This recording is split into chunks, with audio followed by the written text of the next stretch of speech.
രാഹുൽ മാങ്കൂട്ടത്തിന് നേരെയുള്ള വിമർശനങ്ങൾ കൂടുതൽ ശക്തി പ്രാപിക്കുന്ന ഒരു സാഹചര്യം ആണ് ഇപ്പോൾ ഉള്ളത്.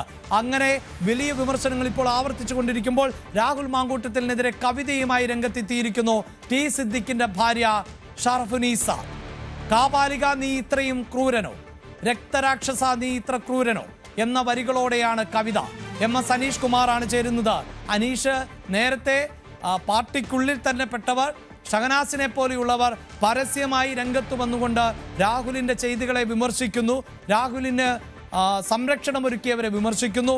ഇപ്പോഴിതാ കോൺഗ്രസിന്റെ തന്നെ മുതിർന്ന നേതാവായിട്ടുള്ള ടി സിദ്ദിഖിന്റെ ഭാര്യ, അവർ ഒരു വ്യക്തി എന്ന നിലയിൽ കണ്ടാൽ മതി, അത് കോൺഗ്രസിന്റെ നേതാവിന്റെ ഭാര്യ എന്നതൊന്നും നമ്മൾ അനുമാനിക്കേണ്ടതില്ല എന്ന് പറഞ്ഞാൽ പോലും ഇത്തരം വിമർശനങ്ങൾ പ്ലാറ്റ്ഫോമുകളിൽ വരുന്നു, അതും സോഷ്യൽ മീഡിയ പ്ലാറ്റ്ഫോമുകളിൽ പബ്ലിക്കായി വരുന്നുവെങ്കിൽ രാഹുലിനെതിരായ പ്രതിഷേധം എത്രത്തോളം ശക്തമാണ് പാർട്ടിക്കുള്ളിൽ, പാർട്ടി അനുഭാവികൾക്കുള്ളിൽ എന്നത് വ്യക്തമാവുകയാണല്ലോ.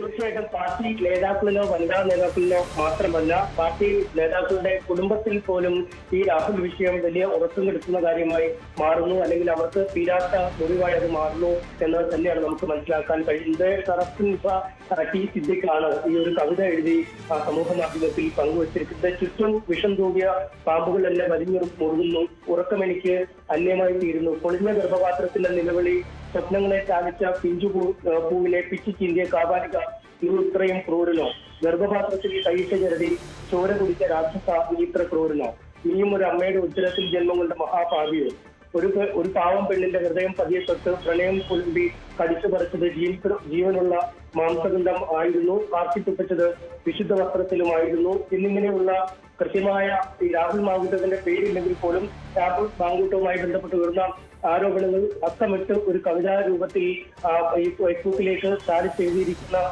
ഒരു കവിത എന്ന് തന്നെ വേണമെങ്കിൽ നമുക്ക് പറയാം. അവളെ തളയ്ക്കാൻ ശ്രമിച്ച ചോരവരില്ല, നിന്റെ പല്ലുകൾക്ക് ദൈവം ഒരിക്കലും ശക്തി തരില്ല, അവിടെ നിന്നിൽ സേവനം ചെയ്തത് സാത്താനായിരുന്നു എന്നിങ്ങനെ കടുത്ത വാക്കുകൾ തന്നെയാണ് ഈ കവിതയിൽ ഷറഫുനീസ ചൂണ്ടിക്കാട്ടിയിരിക്കുന്നത്. നമുക്കറിയാം, ഷഹനാസിനെ പോലുള്ള സാഹിത്യ മുഖങ്ങൾ, എഴുത്തുകാരി, പ്രസാധകയൊക്കെ പരസ്യമായി തന്നെ നേതാക്കളുടെ നിസ്സംഗതയെ കുറ്റപ്പെടുത്തി രംഗത്തെത്തിയിരിക്കുന്ന ഒരു സാഹചര്യം. അവരെ പോലും ഒരു വാട്സാപ്പ് ഗ്രൂപ്പിൽ നിന്ന് പുറത്താക്കുന്നു, പിന്നീട് വിമർശനങ്ങൾ എറിയിലൂടെ തിരിച്ചെടുക്കുന്ന ഒരു സാഹചര്യം. ഇത്തരമൊരു സാഹചര്യത്തിലാണ് അനുഭാവികൾ, കുടുംബാംഗങ്ങൾ എന്നിവരിൽ പോലും വലിയ ചലനങ്ങൾ ഈ രാഹുൽ വിവാദം സൃഷ്ടിച്ചിരിക്കുന്നത്. എന്തുകൊണ്ട് രാഹുലിനെ പുറത്താക്കുന്നില്ല എന്ന ചോദ്യമാണ് പൊതുസമൂഹം ചോദിക്കുന്നത്. അപ്പോഴും സാങ്കേതികതയിൽ ഒന്നും ഈ കോടതി വിധി വരട്ടെ, അതിനുശേഷം നടപടിയെടുക്കാമെന്ന ഒഴുക്കൻ മട്ടിലേക്ക് പോകുന്ന സാഹചര്യം. ഇത്രമേൽ മോശം ആളായിരുന്നു രാഹുൽ എന്ന് പലപ്പോഴും അറിയാമായിരുന്നെങ്കിൽ പോലും അവരെ കാത്തു രക്ഷിക്കുന്ന ദൈവങ്ങൾ ഇപ്പോഴും അവർക്കെതിരെ, അല്ലെങ്കിൽ അവരെ തള്ളിപ്പറയാൻ പോലും നിൽക്കാതെ വരുന്ന സാഹചര്യത്തിലാണ് ഇപ്പോൾ നേതാക്കളുടെ കുടുംബത്തിൽ നിന്ന് പോലും വിമർശനങ്ങൾ കവിതയുടെ രൂപത്തിലും മറ്റുമൊക്കെ പുറത്തേക്ക് വന്നുകൊണ്ടിരിക്കുന്നത്. അതാണ്, വലിയ വിമർശനങ്ങൾ ഉണ്ടാകുന്നു. പാർട്ടി കുടുംബങ്ങളിൽ എത്രത്തോളം വലിയ വികാരമാണ് പ്രകടമാകുന്നത് എന്നത് തന്നെയാണ്. അതേസമയം രാഷ്ട്രീയ എതിരാളികൾ നേരത്തെ മുതൽ വലിയ വിമർശനങ്ങൾ ഉന്നയിച്ചു തുടങ്ങിയതാണ്. ഇപ്പോഴിതാ വി ശിവൻകുട്ടിയുടെ ഒരു പരിഹാസ പോസ്റ്റ് കൂടി പുറത്തു വരുന്നുണ്ട്. ആ ബ്രഹ്മാസ്ത്രം നിലം തൊടാതെ പറക്കുകയാണല്ലോ എന്നാണ് വി ശിവൻകുട്ടി FB പോസ്റ്റ് പറയുന്നത്. ആരാണ് ഈ പ്രയോഗം നടത്തിയത് എന്ന് നമുക്കറിയാം. മുതിർന്ന കോൺഗ്രസ് നേതാവ് കെ മുരളീധരൻ ആയിരുന്നു രാഹുൽ മാങ്കൂട്ടത്തിനെതിരെ ബ്രഹ്മാസ്ത്രം പ്രയോഗിക്കാൻ സമയമായി എന്ന് പറയുന്നത്. പക്ഷേ ഇപ്പോഴും ബ്രഹ്മാസ്ത്രം അങ്ങനെ അന്തരീക്ഷത്തിൽ നടക്കുന്നു എന്നതിനപ്പുറത്ത് ലക്ഷ്യസ്ഥാനത്തേക്ക് എത്തിയിട്ടില്ല എന്ന വിമർശനം ആണ് ഉന്നയിക്കുന്നത്. ഇത് തന്നെയാണ് കോൺഗ്രസ് നേരിടാൻ പോകുന്ന വലിയ പ്രതിസന്ധി. തീർച്ചയായും അവിടെയാണ് ഈ ജാമ്യ ഹർജിയിന്മേലുള്ള വിധി വളരെ പ്രധാനപ്പെട്ടതായി മാറുന്നത്. ആ വിധി എന്ത് എന്നാണ് എല്ലാവരും കാതോർക്കുന്നത്. എന്താകും വിധിയെന്ന് രാഷ്ട്രീയ കേരളം ഒന്നടങ്കം ഉറ്റുനോക്കുന്ന സാഹചര്യം കൂടി ആണ് ഉള്ളത്. TG സജിത്ത് തുടരുകയാണ്. സജിത്ത്, ജാമ്യാപേക്ഷയിന്മേൽ ഇന്ന് വിധി വരുവാനുള്ള സാധ്യത കുറവ് എന്നാണ് നമുക്ക് മനസ്സിലാക്കാൻ സാധിക്കുന്നത്. പക്ഷേ സൂചിപ്പിക്കുന്ന പോലെ രാഹുൽ മാങ്കൂട്ടത്തിൻ്റെ ഒളിവ് ജീവിതം ഇന്ന് അവസാനിക്കുമോ എന്നതിൽ കോടതിയുടെ ഭാഗത്ത് നിന്ന് ഒരു തീരുമാനത്തിനുള്ള സാധ്യത വളരെ കൂടുതലല്ലേ? അറസ്റ്റ് ചെയ്യരുത് എന്നാവശ്യപ്പെട്ടുകൊണ്ടുള്ള ഹർജിയിന്മേൽ എന്ത് നിലപാട് സ്വീകരിക്കുന്നു കോടതി എന്നത് നിർണായകമാകില്ലേ? തീർച്ചയായും നിർണായകമാണ്. മാത്രമല്ല, ഇതിൽ പ്രോസിക്യൂഷന്റെ നീക്കം, പോലീസിന്റെ നീക്കം തിരിച്ചറിഞ്ഞുകൊണ്ടാണ് രാഹുൽ മാങ്കൂട്ടത്തിന്റെ അഭിഭാഷകൻ ഇപ്പോൾ ഇത്തരമൊരു ഹർജി ഫയൽ ചെയ്തിരിക്കുന്നത്. കാരണം മുൻകൂർ ജാമ്യ ഹർജി പരിഗണിക്കുന്നതിനിടയിലും അറസ്റ്റ് ചെയ്യുന്നതിന് തടസ്സമില്ല. അത്തരമൊരു അറസ്റ്റ് നീക്കം മുന്നിൽ കണ്ടുകൊണ്ടാണ് ഇപ്പോഴത്തെ നീക്കമെന്ന് മനസ്സിലാക്കാൻ. ഒരുപക്ഷെ ഇതുവരെ ജാമ്യ ഹർജിയിൽ തീരുമാനം വരട്ടെ എന്ന് പ്രോസിക്യൂഷൻ ഒരുപക്ഷെ പോലീസ് കാത്തിരിക്കുന്നുണ്ടാവും. പക്ഷേ ഈ ജാമ്യ ഹർജിയുടെ തീരുമാനം നീണ്ടുപോകുന്ന ഘട്ടത്തിൽ അറസ്റ്റിലേക്ക് നീണ്ടേക്കാം. അത് മുന്നിൽ കണ്ടുകൊണ്ടുകൂടിയാവാം ഇപ്പോഴത്തെ നീക്കമെന്ന് മനസ്സിലാക്കാം. ഒരു കാര്യം ഉറപ്പാണ്, പോലീസിന്റെ റഡാറിൽ തന്നെ രാഹുൽ മാങ്കൂട്ടമുണ്ട്. അറസ്റ്റ് തൊട്ടടുത്ത് തന്നെ എന്ന തിരിച്ചറിവിലാവണം രാഹുൽ മാങ്കൂട്ടം ഇത്തരമൊരു നീക്കം ഇപ്പോൾ കോടതിയിൽ നടത്തിയിരിക്കുന്നത്. ഒരുപക്ഷെ ജാമ്യ ഹർജിയുടെ അന്തിമ തീരുമാനം എതിരാണെങ്കിൽ കൂടിയും ഇപ്പോൾ നോട്ട് ടു അറസ്റ്റ് ഹർജിയിൽ ഒരു അനുകൂല തീരുമാനമുണ്ടായെങ്കിൽ അത് വലിയ ആശ്വാസം നൽകും.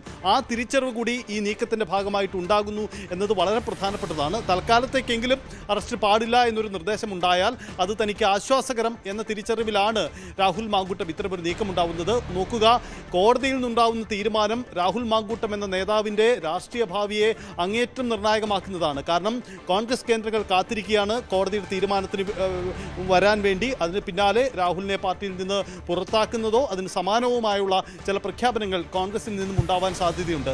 ഒരുപക്ഷേ ഈ നോട്ട് ടു അറസ്റ്റിൽ പോലും ഒരു അനുകൂല തീരുമാനം ഉണ്ടായെങ്കിൽ കോൺഗ്രസിന്റെ തീരുമാനം ഒരുപക്ഷേ മരവിക്കപ്പെട്ടേക്കാം, അതല്ലെങ്കിൽ നീട്ടിവെക്കപ്പെട്ടേക്കാം. അതുകൂടി കണക്കുകളെടുത്തുകൊണ്ടാവാം ഒരുപക്ഷേ രാഹുൽ ഇത്തരം ഒരു ഹർജി ഫയൽ ചെയ്തിരിക്കുന്നത്.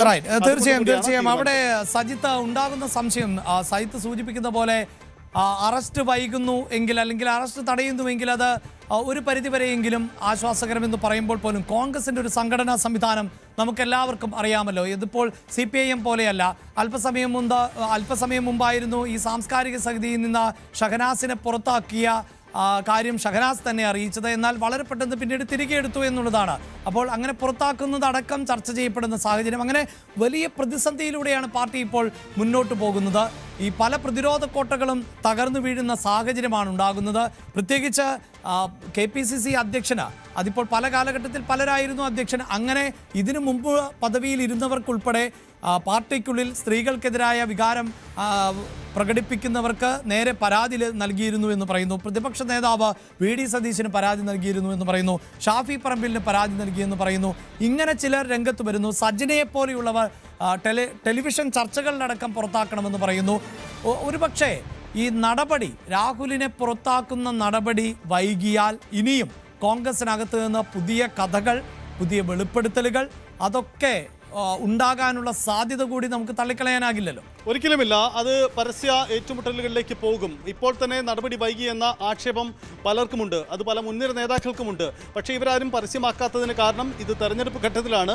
പാർട്ടിക്ക് തന്നെ രാഷ്ട്രീയ നഷ്ടമുണ്ടാക്കുന്ന പ്രതിസന്ധിയിലാണ് കടന്നു പോകുന്നത്. അതിനിടയിൽ പാർട്ടിക്കിടയിലെ തർക്കം കൂടി പുറത്തു വരുന്നത് കൂടുതൽ ക്ഷീണമുണ്ടാക്കുമെന്ന തിരിച്ചറിവിലാണ് ഒരു തർക്കത്തിലേക്ക് പോവാതിരിക്കുന്നത്. പക്ഷേ ഇനിയും വൈകിയാൽ ആ തർക്കം പരസ്യമാവും. നേരത്തെ നമ്മൾ പരാമർശിക്കപ്പെട്ട ബ്രഹ്മാസ്ത്രം പ്രയോഗിക്കുമെന്ന് പറഞ്ഞത് K മുരളീധരനാണ്. അതായത് വലിയ പ്രഖ്യാപനം ഉണ്ടാകുമെന്ന് അതാണ് അദ്ദേഹം അവകാശപ്പെട്ടത്. പക്ഷേ അതുപോലെ ഒന്നും ഇന്നലെ പകൽ സംഭവിച്ചില്ല. ഇന്നെങ്കിലും അങ്ങനെ സംഭവിച്ചില്ലേ ഉയർന്ന ചോദ്യമാണ്. ഇന്നൊരു പക്ഷേ ഈ നോട്ട് ടു അറസ്റ്റ് അനുകൂലമായി, രാഹുലിന് അനുകൂലമായി മാറിയാൽ കോൺഗ്രസിൻ്റെ തീരുമാനം മാറ്റിവെക്കപ്പെടുമോ എന്ന ചോദ്യം കൂടി ഉയരുന്നുണ്ട്. ഒരു പക്ഷേ കോൺഗ്രസിന് അത് കഴിഞ്ഞേക്കില്ല എന്ന് വേണം നമുക്ക് കോൺഗ്രസിലെ നിലവിലുള്ള സാഹചര്യങ്ങൾ കണക്കിലെടുക്കുമ്പോൾ പറയേണ്ടി വരിക. കാരണം അതിൽ നടപടി വേണം. ഇനി വൈകുന്നത് അങ്ങേയറ്റം ക്ലേശകരമാണ്, ക്ഷീണമാണ്. കോൺഗ്രസ് ഇതുവരെ എടുത്തിരുന്ന നിലപാട് നമുക്കൊന്ന് ഓർത്തെടുക്കാം.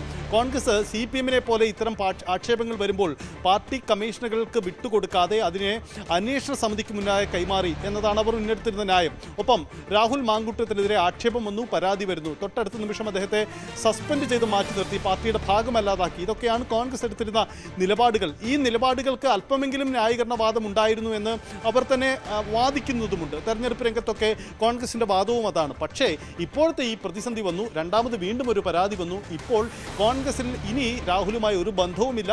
പ്രാഥമിക അംഗത്വത്തിൽ നിന്ന് തന്നെ പുറത്താക്കണം, MLA സ്ഥാനം രാജിവെപ്പിക്കണം. ഇതാണ് കോൺഗ്രസിൽ പൊതുവിൽ അംഗീകരിക്കപ്പെട്ടിരിക്കുന്ന പൊതു നിലപാട്. അത് പുറത്തേക്ക് വന്നിട്ടില്ലെന്നേ. അപ്പോൾ ആ തീരുമാനത്തിലേക്ക് എത്തിക്കണം. എന്നാൽ മാത്രമേ അവശേഷിക്കുന്ന ഈ ദിവസങ്ങളിലെങ്കിലും തെരഞ്ഞെടുപ്പ് രംഗത്ത് പ്രചരണ വിഷയത്ത് പിടിച്ചു നിൽക്കാൻ കഴിയൂ എന്ന തിരിച്ചറിവ് അവർക്കുണ്ട്. കാരണം ഇതൊരു നേതാവിനെ സംരക്ഷിക്കുന്ന വിഷയത്തിനപ്പുറം, അതല്ലെങ്കിൽ അയാളെ കൈവിടുന്ന വിഷയത്തിനപ്പുറം ഒരു മുന്നണിയുടെ, ഒരു പാർട്ടിയുടെ നിലനിൽപ്പിൻ്റെ വിഷയമാണ്. അത്തരം വലിയ രാഷ്ട്രീയ സന്നിഗ്ധാവസ്ഥ കോൺഗ്രസിനും UDF-നും മുന്നിൽ ഉണ്ട് എന്നതാണ് സാഹചര്യം. ഓർക്കേണ്ട ഒരു കാര്യം, മുസ്ലിം ലീഗ് ലീഗ് ഈ വിഷയം, മുന്നണിയിലെ പ്രധാനപ്പെട്ട ഘടകകക്ഷിയായ മുസ്ലിം ലീഗ് വിഷയത്തിൽ പരസ്യ നിലപാട് ഇതുവരെ ഈ രണ്ടാമത്തെ പ്രതിസന്ധി വന്നതിന് ശേഷം സ്വീകരിച്ചിട്ടില്ല. കോൺഗ്രസ് തീരുമാനിക്കട്ടെ എന്നതാണ് അവരുടെ നിലപാട്. ലീഗ് അടക്കം ഇനി കാത്തു നിൽക്കാൻ തയ്യാറായേക്കില്ല. അങ്ങനെയെങ്കിൽ അതുണ്ടാക്കുന്ന പ്രതിസന്ധി ചെറുതല്ല. കാരണം ഈ പ്രചരണത്തിന്റെ അവസാന ദിവസങ്ങളിൽ ജനങ്ങളെ വോട്ട് ചെയ്യാൻ പോകുന്നവരെ സ്വാധീനിക്കുന്ന ഏറ്റവും പ്രധാനപ്പെട്ട വിഷയമായി ഇത് മാറുന്ന ഘട്ടത്തിൽ, മാധ്യമങ്ങളുടെ മുഖ്യ അജണ്ടയായി വിവാദങ്ങൾ മാറുന്ന ഘട്ടത്തിൽ കോൺഗ്രസിൽ അതിന് വ്യക്തതയുള്ള നിലപാടെടുത്തേ മതിയാകൂ. അതാണ് അവർക്ക് മുന്നിലുള്ള പ്രതിസന്ധി. അതുകൊണ്ട് നോട്ട് ടു അറസ്റ്റിൽ കോടതി തീരുമാനം എന്തു തന്നെ ആയാലും കോൺഗ്രസ് പാർട്ടിയുടെ തീരുമാനം ഇന്ന് തന്നെ ഉണ്ടാവാനാണ് സാധ്യത. യെസ്, അത് തന്നെയാണ്. ആ ബ്രഹ്മാസ്ത്രം ഇന്ന് തന്നെ പ്രയോഗിക്കുമോ എന്നാണ് ഉറ്റുനോക്കുന്നത്. അത് എന്തായിരിക്കും? പാർട്ടിയിൽ നിന്ന് പുറത്താക്കൽ, അതിനപ്പുറത്ത് MLA സ്ഥാനം രാജിവെക്കണമെന്ന ആവശ്യം, ഇങ്ങനെയുള്ള കടുത്ത നിലപാടുകളിലേക്ക് പാർട്ടി പോകുമോ എന്നുള്ളത് അറിയേണ്ടതുണ്ട്. പക്ഷേ ആ തീരുമാനം ഒരു പക്ഷേ വൈകുവാനുള്ള സാധ്യത തള്ളിക്കളയാനാകില്ല. രാഹുൽ മാങ്കൂട്ടത്തിലിനെ അറസ്റ്റ് ചെയ്യരുത് എന്ന ഒരു തീരുമാനമോ നിർദ്ദേശമോ കോടതിയുടെ ഭാഗത്ത് നിന്ന് ഉണ്ടായാൽ അത് രാഹുൽ അനുകൂലികൾക്ക് ഒരു കച്ചിത്തുരുമ്പ് തന്നെയാണ്. കാരണം പ്രാഥമികമായി രാഹുലിന് വാദങ്ങൾ ഉണ്ട്. ആ വാദങ്ങൾ കോടതി മുഖവിലേക്ക് എടുക്കുന്നു എന്ന ന്യായം ആയിരിക്കും അനുകൂലികൾ പുറത്തു പറയാൻ പോകുന്നത്. അപ്പോഴും പാർട്ടിക്കുള്ളിൽ നിന്ന് തന്നെ വലിയൊരു വിഭാഗം ആളുകൾ വിമർശനവുമായി രംഗത്ത് വന്നിട്ടുണ്ട് എന്നതിനെ തള്ളിക്കളയാൻ ആകില്ല. വളരെ പ്രധാനപ്പെട്ട ആക്ഷേപങ്ങൾ ആണ്, വളരെ ഗൗരവമുള്ള ആക്ഷേപങ്ങൾ ആണ് അവർ ഉന്നയിക്കുന്നത്. പാർട്ടിയിലെ തന്നെ വളരെ സജീവമായിട്ടുള്ള, പാർട്ടിക്ക് വേണ്ടി പ്രവർത്തിക്കുന്ന ആളുകൾ, വനിതകൾ ഉൾപ്പെടെയുള്ളവർ വലിയ ആരോപണങ്ങൾ ഉന്നയിച്ചുകൊണ്ട് രംഗത്ത് വരുന്ന പശ്ചാത്തലം, അങ്ങനെ ഒരു പശ്ചാത്തലത്തിൽ ഈ സാങ്കേതികത്വം പറഞ്ഞുകൊണ്ട് നടപടി വൈകിച്ചാൽ പോലും പിടിച്ചു നിൽക്കാൻ കോൺഗ്രസിന് എത്ര നാൾ സാധിക്കും എന്ന ചോദ്യം ഉയരുന്നുണ്ട്. മറ്റ് രാഷ്ട്രീയ പാർട്ടികളെ പോലെയല്ല ഞങ്ങൾ, കൃത്യമായി നടപടിയെടുക്കുന്നവരാണ് ഞങ്ങൾ, സ്ത്രീ സുരക്ഷയ്ക്ക് പ്രാധാന്യം നൽകുന്നവരാണ് ഞങ്ങൾ എന്ന് കോൺഗ്രസ് ആവർത്തിച്ചു കൊണ്ടിരിക്കുന്നു. മാത്രമല്ല CPIMനെ അതിരൂക്ഷമായ ഭാഷയിൽ വിമർശിക്കാറുണ്ട്.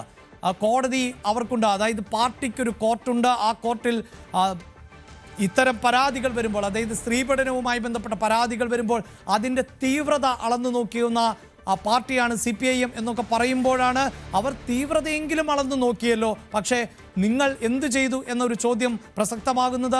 ആ പരാതി കണ്ടില്ല എന്ന് നടിക്കുകയല്ലേ എന്ന സംശയം ഉയരുന്നത്. അതും യൂത്ത് കോൺഗ്രസിൻ്റെ അധ്യക്ഷ പദവിയിൽ ഷാഫി പറമ്പിലിനെ പോലെ ഒരാൾ ഉണ്ടായിരുന്ന സമയത്ത് അതിൻ്റെ സജീവ പ്രവർത്തകനായിരുന്ന ഒരാൾക്ക് നേരെ ഒരു വനിത പരാതി നൽകിയപ്പോൾ ഒരു പ്രതികരണവും ഉണ്ടായില്ല. പ്രതിപക്ഷ നേതാവിന് പരാതി നൽകിയപ്പോൾ ഒരു പ്രതികരണവും ഉണ്ടായില്ല. KPCC അധ്യക്ഷന് പരാതി നൽകിയപ്പോൾ ഒരു ഇടപെടലും ഉണ്ടായില്ല എന്ന് പറയുന്നത് ഷഹനാസിനെ പോലെയുള്ള നേതാക്കൾ ആണ് എന്നുള്ളതാണ്. ടി സിദ്ദിഖിൻ്റെ ഭാര്യയടക്കം പരസ്യമായി പ്രതികരണം നടത്തുന്ന പശ്ചാത്തലമുണ്ടാകുന്നു.